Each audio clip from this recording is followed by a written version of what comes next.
बोल दे अल्लाहू अकबर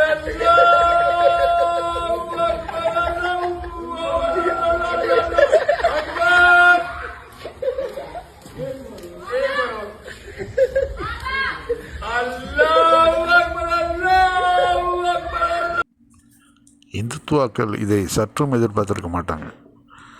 ஒரு சனாதனி ஹோலிஸை விளையாண்டிட்டு வந்துட்டு அங்கேருந்து வந்து அல்லாஹ் அக்பருங்கிறாரு. அவருடைய மனைவி வந்து என்ன இது மாதிரி பண்ணுற, மானத்தை வாங்காத, உள்ளவா அப்படின்னு சொல்லி கையை பிடிச்சிருக்கிறப்போ, நீ போ, நான் வந்து அல்லாவை வணங்கிட்டு வரேன் அப்படின்னு சொல்லிட்டு ரோட்டில் நின்றுக்கிட்டு கத்துறதை பார்க்குறோம்.